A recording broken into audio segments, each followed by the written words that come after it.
Onde a limpeza chega, a sujeira tem que sair.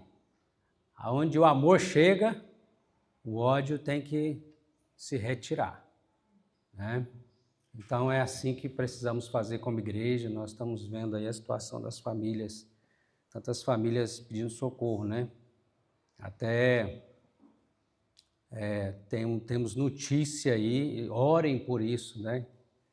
Que é uma necessidade da nossa cidade, ter uma casa de apoio para crianças, né? Adolescentes, porque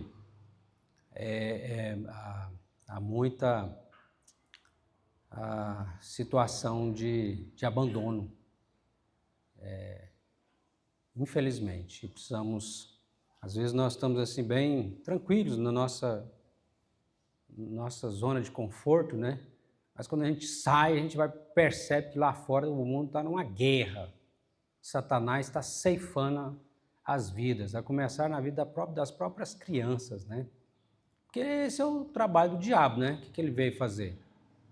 Matar, roubar e destruir. Mas o nosso trabalho como igreja, Jesus diz que as portas do inferno não prevalecerão contra a igreja. Mas a igreja tem que ir para arrombar as portas do inferno, né? E aí a palavra também diz que onde abundou o pecado, superabundou a graça. É isso que nós temos que fazer então, né? Onde está abundando o pecado aí, a igreja leva o evangelho, Jesus vai chegando através da igreja, os pés de Jesus são os seus pés, suas mãos, sua vida, as nossas vidas. Então, para que onde há o pecado possa superabundar a graça de Deus. Amém? Você acredita nisso?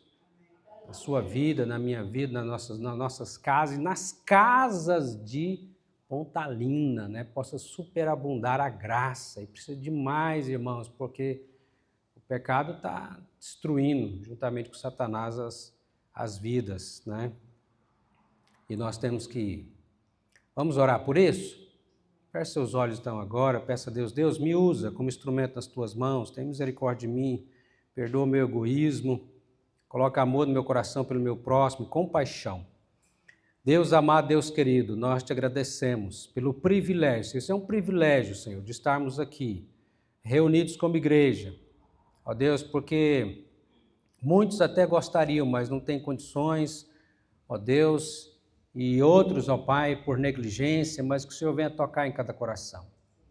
E que possamos, ó Deus, como igreja, fazer a nossa parte, levando o Teu Evangelho, que é o poder de Deus para a salvação de todo aquele que crê. Usa-nos, ó Pai. Perdoa o nosso egoísmo, nossa falta de amor ao próximo e coloca compaixão no nosso coração. Ó Deus, salva, Pai, a vida das famílias de Pontalina, Pai. Queremos te pedir, ó Deus, pela vida do Rafael e a família dele, pela vida do Lindomar e família, e tantas famílias, ó Pai, que precisam de socorro, em nome de Jesus. Ó Deus, nós pedimos e te agradecemos, em nome de Jesus. Amém. Nós estávamos falando dos direitos e deveres, né? Das bênçãos que recebemos como igreja.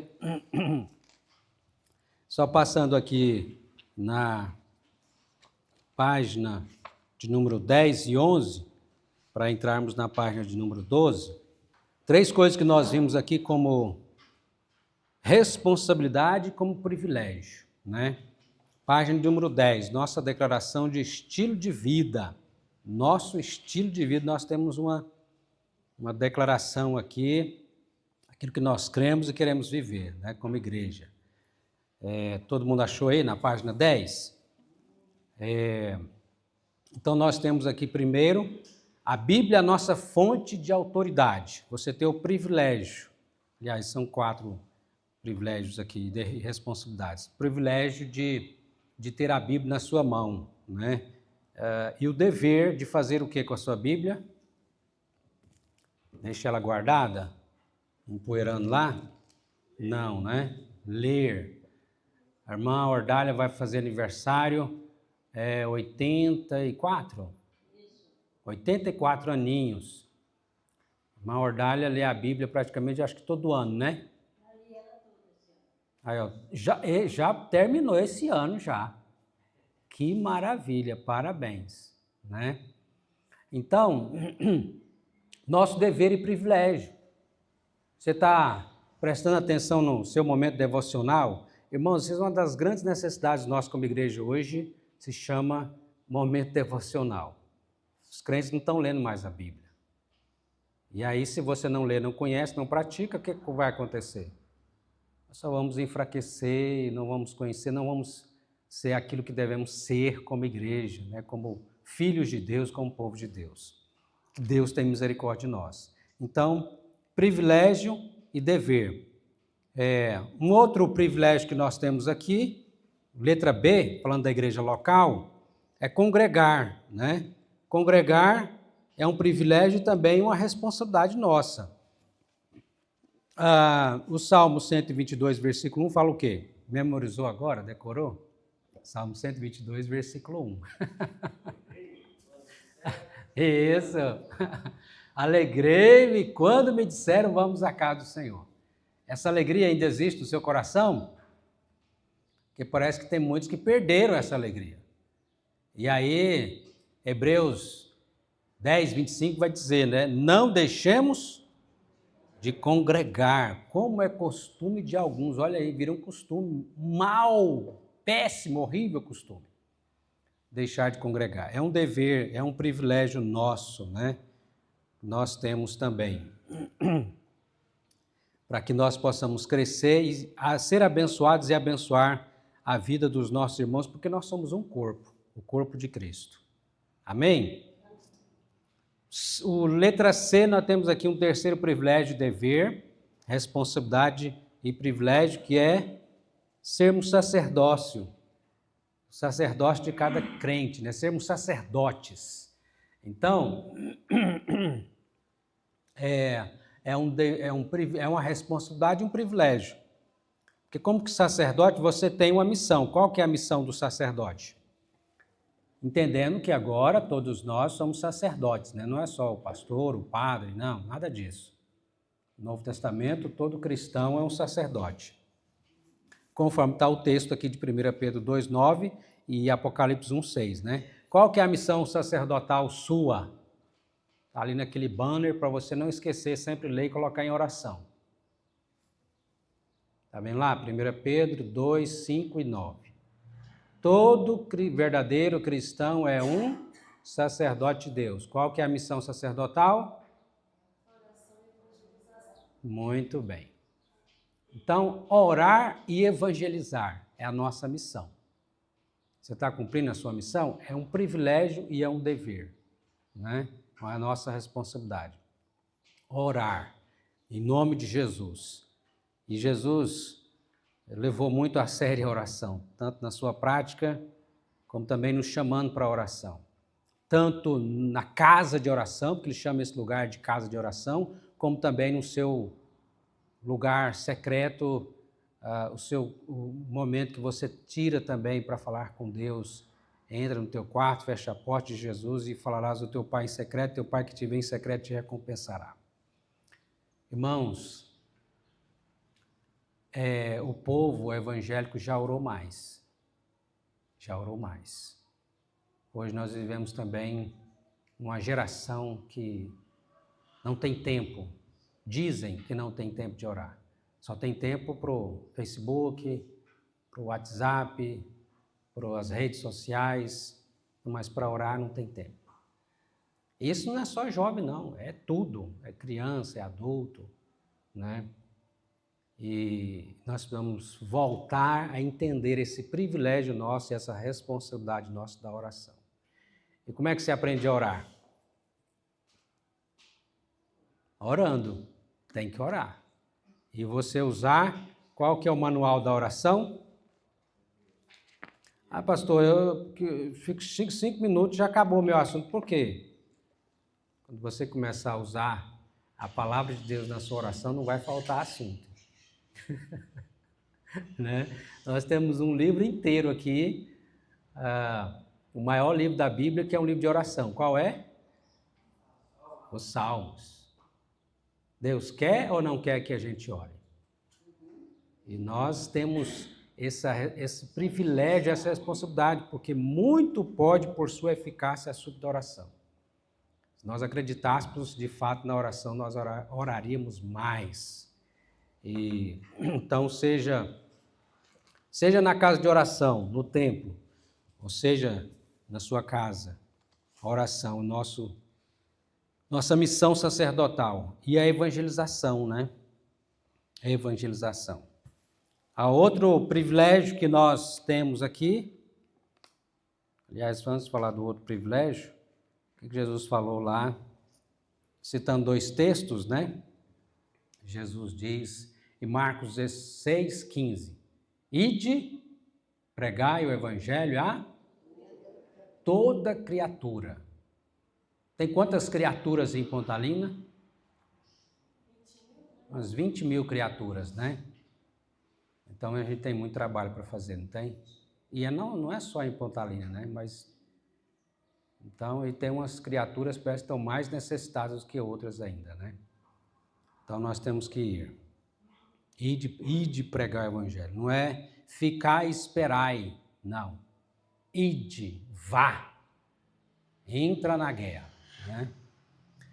O outro privilégio e dever que nós temos como igreja, letra D, qual que é? O dízimo. Quando fala essa palavra, isso traz alegria ao seu coração ou traz tristeza?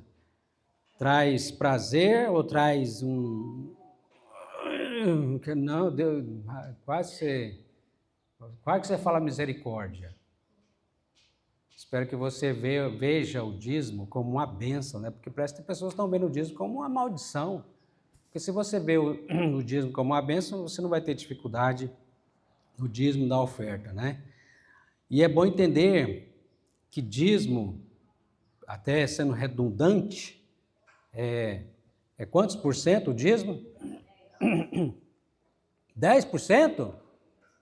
Acertou, verdade. 10%. Então não é 6%. Quando eu dou 6%, é dízimo? Não, aí é o quê? Uma oferta, né? Dízimo é 10%. E aí, é claro que você deu o seu dízimo, quer dar a sua oferta, então pode dar a sua oferta. Pode ser até mais do que o seu dízimo, a oferta, né? E é bênção de Deus quando a gente oferta para a obra missionária, por exemplo, né? É bênção do Senhor. Você acredita nessa promessa de Deus aqui?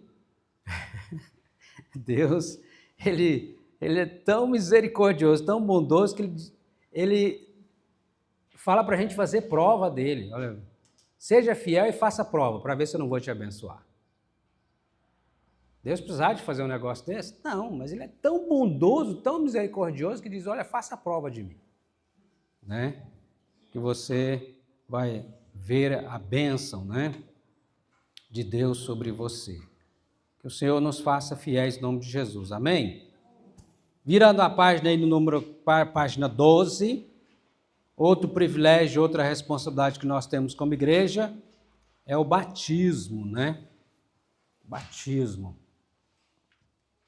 Privilégio e responsabilidade também do batismo e juntamente com a pública profissão de fé. Então vamos ler aqui na página 12. O batismo é o sacramento do Novo Testamento, no qual Cristo ordenou a lavagem com água em nome do Pai, do Filho e do Espírito Santo, para ser um sinal e selo da nossa união com Ele mesmo, da remissão de pecados pelo seu sangue e da regeneração pelo seu Espírito, e da adoção e ressurreição para a vida eterna. Por ele, os batizados são solenemente admitidos à igreja visível e entram professando pertencer total e unicamente ao Senhor. Olha quanta bênção no batismo. Como nós já sabemos, o batismo, a água não tem poder de lavar pecado nem de salvar, né? Então, por que eu devo me batizar? Aí tem um traçozinho para você completar, né? Para seguir o exemplo de... Então, escreve aí se você quiser Um lápis ou caneta? Aqui tinha. Então escreve aí, para seguir o exemplo de Jesus, né? O que está escrito em Mateus 3,13? Por esse tempo, dirigiu-se Jesus da Galiléia para o Jordão, a fim de que João o batizasse. João reconhece que, ele fala para o Senhor, Senhor, eu precisei ser batizado por ti, por que o Senhor, né, vem para que eu batize? E o que Jesus responde? Jesus precisava de ser batizado, gente? Batismo não é para pecadores? Por que Jesus se submete ao batismo? Para cumprir toda a justiça, e esse cumprimento de toda a justiça significa que ele estava assumindo o nosso lugar. Jesus precisava de ir para a cruz? Não, ele não tem pecado, né? Mas ele vai para assumir o nosso lugar. Então, quando ele recebe batismo, ele já está ali assumindo o nosso lugar, né, de representante, sofrendo o castigo que eu e você deveria sofrer lá na cruz. Então, e nós vemos ali a Trindade, né? O Pai, o Filho e o Espírito Santo, o batismo de Jesus. O Filho recebendo o batismo, o Espírito Santo vem como pomba, e uma voz do céu, disse o que a voz do céu? Amém. Este é meu Filho amado. Então, Jesus, ali ouve a voz do Pai. Prosseguindo aqui, para completar aí, porque Jesus Cristo também, né? Eu vou batizar, por quê? Porque Jesus Cristo deu exemplo. Segundo, porque Jesus Cristo, escreve aí, ordenou. É uma ordenança de Cristo, né? É uma ordenança do Senhor. Onde é que está escrito que é uma ordenança de Jesus? Sei que a gente deve se batizar, fazer nossa pública profissão de fé. Mateus 28, 19, 20, o que está escrito? Vamos ler juntos? Ide, portanto, fazei discípulos de todas as nações, batizando-os em nome do Pai, e do Filho, e do Espírito Santo, ensinando-os a guardar todas as coisas que vos tenho ordenado. Então, é a ordenança do Senhor, né? Por isso nós batizamos, né? E batizamos em nome, não é só em nome de Jesus, é em nome do Pai e do Filho e do Espírito Santo, né? O significado do batismo é ilustrar a minha como cristão. O significado do batismo é ilustrar a minha conversão. Muito bem. A minha conversão. Porque o batismo é para convertidos, né? Quando a gente fala que o batismo a água não salva, a água do batismo de fato não salva, mas tem um batismo que salva. Qual o batismo que salva?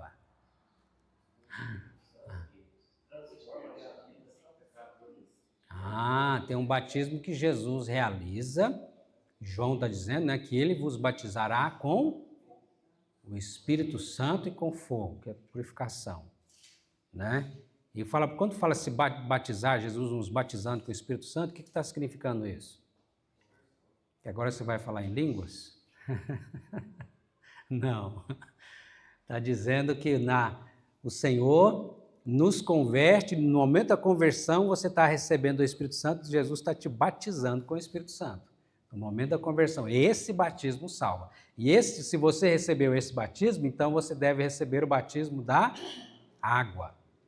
Quem não recebeu o batismo do Espírito Santo, que é a conversão, deve se batizar a si mesmo com a água? Não. E aí contradiz, né? Se não é convertido, então primeiro precisa virar o batismo do Espírito Santo, a conversão, foi realizada pelo Senhor, aí sim, né? Então agora, se é realmente convertido, então natural, a própria pessoa vai desejar se batizar, você receber o batismo e fazer a sua profissão de fé, né? Porque agora quem mora dentro dessa pessoa é quem? O Espírito Santo de Deus. O que diz 2 Coríntios 5,17? Vamos ler juntos?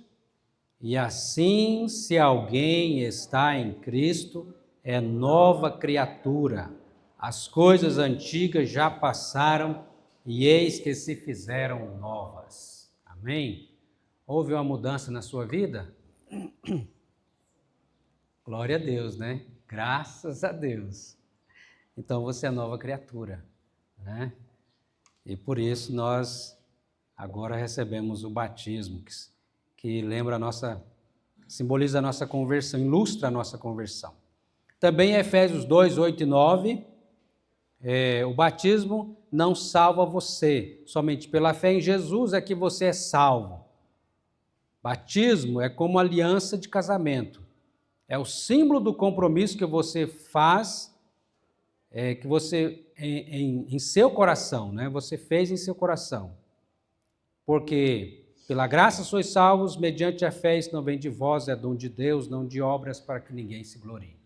Então, quando você recebe o batismo ou faz sua profissão de fé, é como se você estivesse casando com Jesus. Você tem uma aliança com o Senhor Jesus Cristo, né? Bem mais firme do que a própria aliança do casamento, né? Porque na aliança do casamento, ser fiel até a morte, né? Morreu o cônjuge, já não. Morreu o marido ou a mulher, a aliança até ali. Pode casar de novo. Mas com Jesus, mesmo depois da morte, a aliança continua. Né? Continua. Então, quando se fala que a igreja, por exemplo, a igreja não salva ninguém, mas todo salvo faz parte da igreja. Todo salvo faz parte do corpo de Cristo. Amém? Você faz parte? Você lembra do dia que você fez sua profissão de fé, você declarou ali, ou no momento do seu batismo, aquelas declarações de fé diante de Deus, diante da igreja? Lembra? Está cumprindo, está sendo fiel? Esses dias atrás nós tivemos aqui o batismo da Elise, né? Então, vale a pena sempre nós recordarmos, lembrarmos daquilo que um dia nós falamos para Deus e diante da igreja. Os nossos votos no dia do nosso batismo, da nossa profissão de fé. E agora, na página 13, diz assim: quem deve ser batizado? Letra A, qualquer pessoa, não importando a idade, claro que de adultos, né? Ou de mais jovens também, que tenha capacidade de tomar decisões conscientes, expressando diante de Deus e da igreja sua fé. Então escreve aí, sua fé em Cristo. Então todos que lhe aceitaram a palavra foram batizados, Atos 2:41. E também Atos 8:12. Quando, porém, deram crédito a Filipe, que ele os evangelizava a respeito do reino de Deus e do nome de Jesus Cristo, iam sendo batizados, assim homens como mulheres. Atos 8:12. Então, todos que têm condições de discernimento, para entender o que está fazendo, e agora entra na letra B aqui a questão das crianças, né? Nós batizamos também as crianças, depois elas vão fazer a profissão de fé quando crescerem. Todos estão aí na letra B? Todos os filhos dos crentes que ainda não tenham capacidade de tomar decisões conscientes, como bênção pactual e expressão da fé dos pais que devem apresentar seus filhos ao batismo. Devem apresentar seus filhos ao batismo. A Alana já batizou, né? Já recebeu o batismo, né? Que bênção, hein? A vovó Coruja mandou as fotos lá mostrando. É bom demais, né? Ô, bênção do Senhor. Uma vez que as crianças do Antigo Testamento recebiam o sinal da aliança de Deus com seus pais, representada pela circuncisão, então no Antigo Testamento era a circuncisão. E o que é a circuncisão, irmãos? Quem sabe explicar o que é a circuncisão? Isso, cortar o prepúcio do pênis da criança, né? Do menino. E aí isso era só os meninos que recebiam a circuncisão. Agora, o batismo também é aplicado nos filhos dos crentes como sinal da fé de seus pais nas promessas da aliança estabelecida por Deus com eles. Então, no Antigo Testamento, circuncisão, já de criança, fazendo parte a circuncisão era o sinal dessa aliança de Deus. E agora, no Novo Testamento, é o batismo como sinal da aliança de Deus com o seu povo, com a sua igreja. E aí inclui todas as crianças, né? Os meninos e as meninas. Se na antiga dispensação elas faziam parte do povo de Deus, representado pela nação de Israel, sendo recebidas pela circuncisão, no caso as crianças, de igual maneira devem também fazer parte da igreja, que é o povo de Deus na dispensação cristã, sendo recebidas pelo batismo que tomou o lugar da circuncisão. O que está escrito em Atos 2:39? Que aponta para isso, né? Vamos ler juntos? Pois para vós outros é a promessa, para vossos filhos e para todos que ainda estão longe, isto é, para quantos o Senhor nosso Deus chamar. Então a promessa, a aliança é também para os filhos, né? O texto também de Colossenses 2, né? 11 e 12, vamos ler juntos? Para a gente despertar. Nele também fostes circuncidados, não por intermédio de mãos, mas do despojamento do corpo da carne, que é a circuncisão de Cristo, tendo sido sepultados juntamente com ele no batismo, no qual igualmente fostes ressuscitados, mediante a fé no poder de Deus, que o ressuscitou dentre os mortos. Amém. Colossenses 2, 11 e 12, né? Então, nós temos aqui também, quando Paulo vai dizer lá a igreja de Corinto, né? Que tendo um dos pais sendo crentes, né?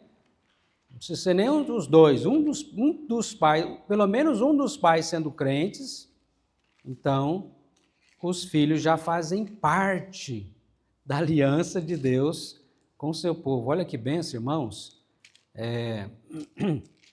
E eles são chamados de santos. Abre a sua Bíblia lá em 1 Coríntios 7, verso 14. Verso 14.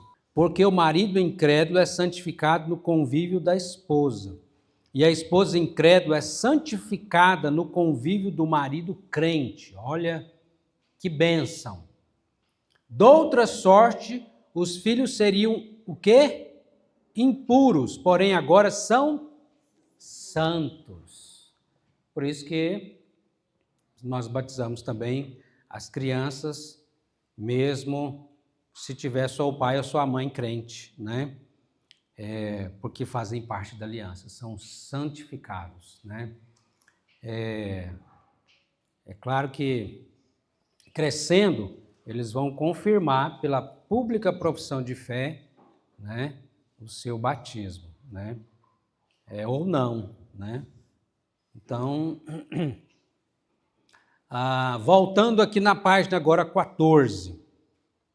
Quantas formas de batismo existem? Agora eu quero ouvir os irmãos. Quantas formas de batismo existem? E já foi duas. Dispersão, imersão e efusão, né? Tá as três aqui, vamos na página 14. Cristo mandou que se batizasse com água em nome do Pai, do Filho e do Espírito Santo, não determinando, porém, o modo de aplicar o batismo. Ele não determinou que modo que seria, mas que se fizesse. Daí haver na igreja cristã 3 modos de batizar. Então tem 3 modos, né? Letra A, aspersão, em que se aplica a água à cabeça do batizado, batizando, aspergindo com a mão, né? Essa é a aspersão. Foi o que a Lana recebeu? Não mergulhou ela, não? Gente, vai uns batismos de bebê aí que é quase que misericórdia. É claro que não estou falando de igreja evangélica, mas pegava lá e tchuque, tadinho do bichinho. Não, desse jeito aí não dá não, né? Já... Vocês já viram esses batismos? Então, aspersão é um deles, né? Letra B, tem a efusão, que se derrama um vaso com água sobre a cabeça do batizando. Então, pega um vaso e derrama água na cabeça, efusão. E tem a imersão. Nessa forma, o batizando é mergulhado na água, né? Então, se mergulha na água. Vocês perceberam que, eu não sei o batismo aqui que nós fizemos, né? Geralmente, seja de criança ou de adulto, eu tenho feito isso, minha prática, ela está misturada tanto na aspersão como na efusão. Por quê? Eu não apenas faço isso na cabeça, eu já coloco a água ali na cabeça quando a gente vai batizar. Eu acho melhor. Agora, continuando aqui, ainda que a igreja presbiteriana considere os cristãos batizados por qualquer dos 2 outros modos, nós usamos a aspersão, né? Por considerar a forma do batismo coisa secundária, todavia, adota a aspersão não por ser mais conveniente, mas também por ser esta a forma mais de acordo com o ensino bíblico e mais usada na igreja cristã desde o seu início, né? O mesmo não acontece com as igrejas imersionistas. Elas adotam e acham ser a imersão a única e verdadeira forma de batismo. Então, a igreja presbiteriana recebe aqueles que são batizados de outra forma, que não seja a aspersão. Mas a nossa prática, o nosso costume é fazer pela aspersão, que entendemos ser mais, não só pelo ser mais prático, mas também mais bíblico, e não entendemos também que não é pela quantidade de água, né? Que esse batismo também pode ser feito em qualquer lugar, né? No hospital, para quem não pode vir na igreja. Então, e você vê, por exemplo, lá, quando se converteu quase 3 mil, eu fico pensando com a forma do batismo desses quase 3 mil convertidos lá no dia de Pentecostes. Diz que eles foram batizados, né? Não dá para mergulhar aquela turma toda, né? Certamente os apóstolos usaram a água lá na cabeça, imagino eu, né? Mas alguém aqui já desejou ser batizado por imersão? Não é pecado não, meus irmãos. Tem esse desejo. Na Assembleia, só foi pela imersão, né? Mergulhou lá, né? É um batismo até acho bonito, né? É batismo. Às vezes eu ia também participar do batismo, assim, olhar, né? Eles iam lá para o rio, os irmãos da Assembleia lá para o rio, batizado, todo mundo de branquinho, né? Aí tá, era bonito aquela cena, o pessoal vai. Agora, assim, a gente preza mais, eu acho que na igreja preza, eu não sei, quanto à declaração de fé. Muitas vezes fica um pouco Você vê que a gente faz quase que um textão de perguntas, né, para a pessoa ali, né? Espero que depois tem que fazer isso, que é preparação para a pessoa lembrar o que está prometendo, né, diante de Deus e da igreja. Mas às vezes os outros que eu tenho visto, outros batismos também, piscina e tal, às vezes fala poucas palavras ali, não fala, né? Não tem uma declaração de fé, uma profissão de fé mais completa, diria eu, né? Mas também não é quantidade também, né? Você vê quando foi o eunuco batizado por Filipe, lá em Atos 8, né? Que ele queria ser batizado e o que Filipe falou para ele? É lícito se crer, né? Parou e aí Filipe leu lá umas 9 ou umas 4, 5 perguntas para ele. Não, né? A fé, que era o principal, já estava lá no coração do eunuco, né? Mas ali ele declara a sua fé, né? E recebe o batismo, né? Então, agora, nós recebemos, mas nem sempre os outros recebem, né? Aceitam. Chega lá na outra igreja, aí querem. Agora começou a ter mais aceitação, né? Receber os presbiterianos que vão para outra igreja, receber, não precisando ser batizado, né? Tem alguns pastores que já estão tendo esse entendimento. No meu caso, não. Quando eu saí, me afastei um pouquinho da presbiteriana, eu fui para a Assembleia. Fiquei lá uns 3 anos, eles me batizaram de novo. Eu fiz profissão de fé com o pastor Alexandre, um curso extenso, acho que mais de 1 ano, né? Você acredita que eles batizaram? Aí depois, quando eu fiquei mais velha, que eu percebi, meu Deus, por que minha mãe deixou? Não, porque eu falei que não foi ruim lá. Eu achei que foi muito, no dia de entrar na água, foi muito gostoso. Assim, eu senti muita presença de Deus também. Mas a própria água a gente já sente Deus, né? Quando a gente está na água. Mas assim, depois eu fiquei pensando, por que minha mãe deixou? Né? Porque minha mãe era mais velha, eu não teria batizado de novo se eu tivesse consciência. Entendimento, né? É verdade. Então, batizaram você de novo. Então, você tem 2 batismos.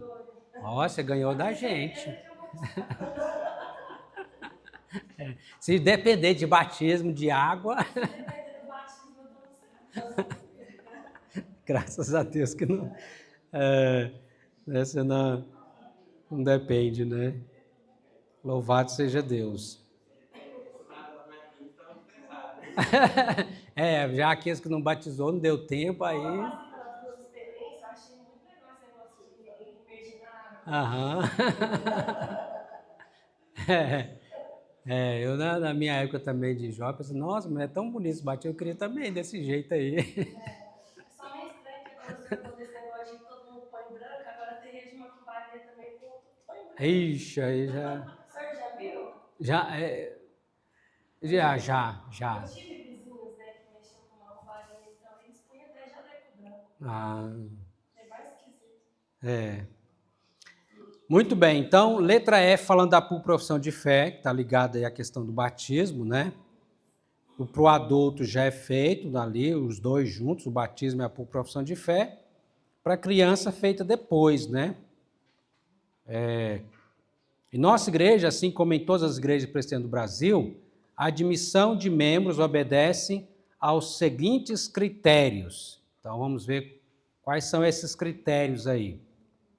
Número 1, as pessoas batizadas na infância numa igreja evangélica são admitidas como membros mediante a pública profissão de fé. Então, batizados quando criança, são membros não comungantes, né? E depois feita a profissão de fé, passa a ser membro comungante, passa a participar também da Santa Ceia, né? Letra 2, número 2. As pessoas que não foram batizadas numa igreja evangélica devem fazer a profissão de fé e receber o sacramento do batismo. Vamos ler juntos Mateus 10, 32? Portanto, todo aquele que me confessar diante dos homens, também eu confessarei diante do meu Pai que está nos céus. Olha, que seriedade isso aqui, né? Jesus diz aqui, se você me confessar diante dos homens, eu confessarei diante do meu Pai que está nos céus, né? Amém? Você já fez isso? E aí, vamos ler então juntos novamente aqui, Romanos 10, 9 e 10, vamos lá? Se com a tua boca confessares a Jesus como Senhor e em teu coração creres que Deus o ressuscitou dentre os mortos, serás salvo. Porque com o coração se crê para a justiça e com a boca se confessa a respeito da salvação. Glória a Deus. Então, as duas coisas têm que estar juntas, né? Às vezes tem pessoas que recebem batismo, mas sem entender o que está fazendo, né? Não houve realmente compreensão e uma fé realmente, né? Então, precisa de ter a compreensão, entendimento, fé verdadeira, conversão. E aí a letra G, nós temos outra responsabilidade, outro privilégio que recebemos como igreja do Senhor, que é a Santa Ceia. A Santa Ceia.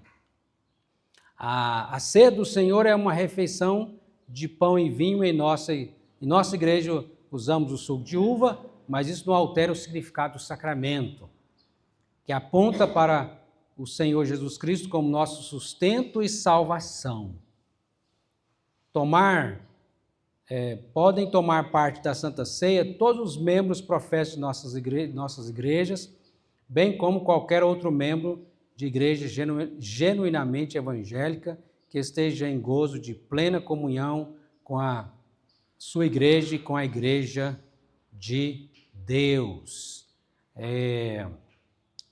Com a igreja do Senhor, né? E com o Deus da igreja, né? Por isso que eu gosto sempre de lembrar, quando nós temos a Santa Ceia, que a Santa Ceia não é da Igreja Presbiteriana. A Santa Ceia é de Deus, é de Jesus, né? Todos os que fazem parte da Igreja do Senhor Jesus Cristo, que fazem parte de outras denominações evangélicas, que estão em comunhão com o Senhor e com a sua igreja, né? Não está em disciplina, não está havendo pecado, né? Então devem participar da Santa Ceia, né? Que é um privilégio e é uma responsabilidade, né? Porque deixar de participar da Santa Ceia também, como participar da Santa Ceia de qualquer maneira é pecado, deixar de participar da Santa Ceia também é pecado. Porque é o Senhor que está nos convidando para participar da sua ceia. Como que eu vou recusar? Por isso, a gente estranha, não sei se nas outras igrejas acontece assim, né? Mas antes, quando se falava dia de Santa Ceia, que acontecia nas igrejas, ficava lotado, cheio. É o dia da Santa Ceia. Hoje, o dia de Santa Ceia, parece que tanto faz, tanto fez, como se fosse de qualquer... Não. É claro que todo culto é bênção de Deus, é importante. E ainda mais, então, juntamente nesse dia de ceia, né? Mas ainda nós deveríamos ter esse cuidado, entendendo que é um grande privilégio, uma grande responsabilidade, uma grande bênção do Senhor, participarmos da Santa Ceia. Amém? Você tem participado da Santa Ceia? Que Deus nos dê a graça, né? E oremos por aqueles que têm sido negligentes, né? Também possam participar da Santa Ceia. E vamos terminar lendo o versículo que fala aqui da Santa Ceia. 1 Coríntios, vamos abrir lá, capítulo 11, versículo 23. 1 Coríntios 11, 23.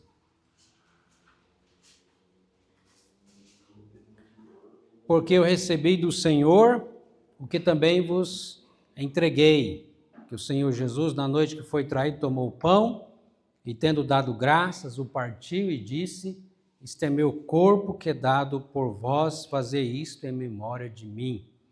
Por semelhante modo, depois de haver ceado, tomou também o cálice, dizendo: este cálice é a nova aliança do meu sangue, fazei isto todas as vezes que eu beberdes em memória de mim. Porque todas as vezes que comerdes esse pão e beberdes o cálice, anunciais a morte do Senhor até que ele venha. Por isso, aquele que comer o pão, beber o cálice do Senhor indignamente, será réu do sangue, será réu do corpo e do sangue do Senhor. Examine-se, pois, o homem a si mesmo, e assim coma do pão e beba do cálice. Pois quem come e bebe sem discernir o corpo, come e bebe juízo para si. É a pessoa que toma a Santa Ceia, mas sem conversão ou vivendo o pecado de qualquer maneira, né? Então, precisa de se arrepender e participar corretamente. Verso 30 vai dizer aí, ó, o que acontece. Eis a razão porque há entre vós muitos fracos e doentes, e não poucos que dormem. Porque se nós julgássemos a nós mesmos, não seríamos julgados. Mas quando julgados, somos disciplinados pelo Senhor, para não sermos condenados com o mundo. Então, grande privilégio e grande responsabilidade. Agora, qual o maior sentimento que deve existir no nosso coração ao participarmos da Santa Ceia? Alegria, não de tristeza, mas de alegria. Alegria pelo perdão, tristeza nós temos por causa do nosso pecado, Deus nos dá o arrependimento e renova a alegria, né? Então, ao mesmo tempo que a gente confessa, recebe o perdão, tem tristeza pelo pecado, mas a alegria do Senhor, a alegria do Espírito Santo, sermos recebidos. É como acontece lá do filho que volta para a casa do pai, e o pai o recebe e faz festa, né? Restauração e alegria, somos filhos, né? E que, como diz a palavra, a alegria do Senhor é a nossa força. Amém? Oremos então, agradecendo a Deus por esses privilégios e responsabilidade, para que todos nós como igreja possamos viver, né? E vai lendo e respondendo aí a apostila. Pai, nós te agradecemos pela tua maravilhosa graça, que nos alcançou, nos transformou, nos converteu. Obrigado pela presença do Espírito Santo que nos habita.